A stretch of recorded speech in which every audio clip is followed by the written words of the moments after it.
Hey YouTube, she's a beautiful day, a little bit of breeze, about 25, not bad for Ontario, Canada. So we got a little bit of something to fix on this fender, might do that later today.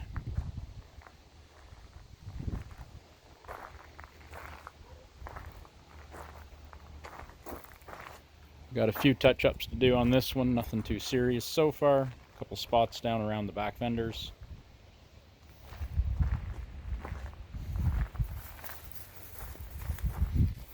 And let's see what we're working on. The next big project anyway. Look at that, she's too big to film. Hang on. I have to. That's coming up too. We'll let that tease you for now. So here we got an 06 F350. And I'm not a diesel guy, so I can't tell you everything that's been done. All I can tell you is that mechanically this thing has seen probably a lot of dough, a lot of stuff, big turbos. He runs it at a conservative 1100 horsepower.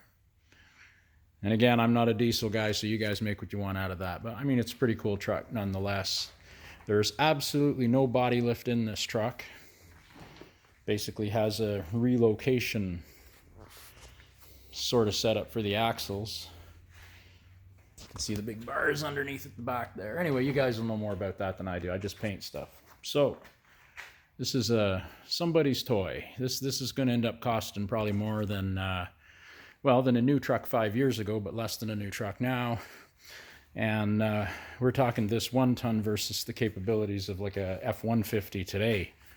You know, don't know how trucks are worth 80, 90, 100 grand, but that's a thing. So basically, let's get you caught up.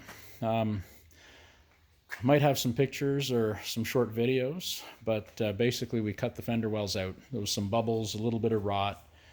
The thing is, it was pretty chewy on the inside, and the factory has like a spray foam stuff in there. So we cut that right out.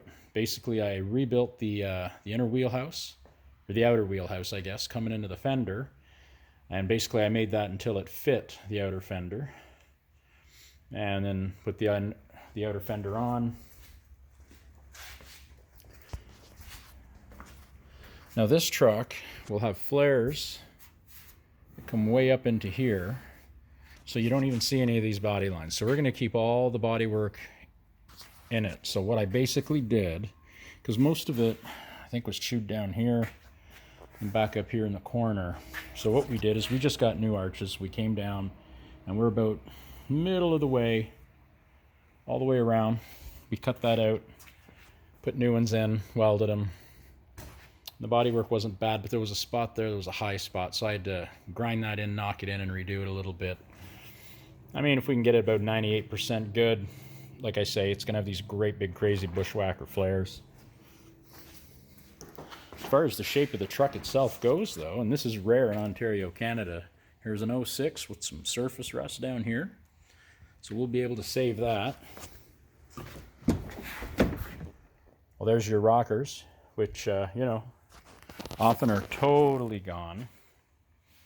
A little bit of surface down there, so we're going to sandblast all that off, epoxy prime it. Doors, all the metal's still there. Doesn't seem to be thin anywhere. It's just really crusty looking. There is some chew right up in here, some kind of, yeah, she's layered a bit. So I don't know how far we're going to go with that. So I'll sandblast all the bottoms of the doors. And if we have to make a few little pieces, we will. Just see how much meat is left. But all in all, what I just showed you was the worst of the truck. You know, a little bit of that. Some flake in there. A couple little spots, you know, nothing too crazy. It's never been painted before. Well, it seems like it hasn't. It seems to be all original. So on this side's a little rougher.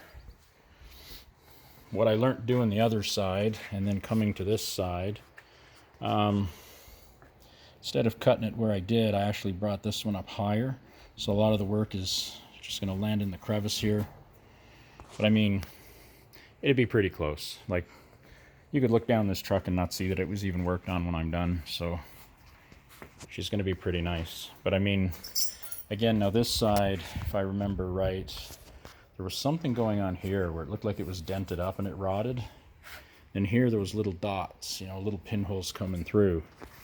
And what happens is when the inners go, all the stuff gets in. But like I say, there's some kind of glue, spray foam, panel adhesive. It looks like construction spray foam to me.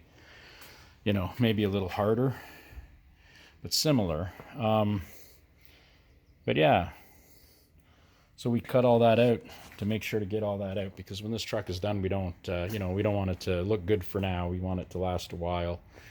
This won't be winter driven. It'll be like an 8-monther. So no salt, you know, and anyway, it's a pretty cool truck.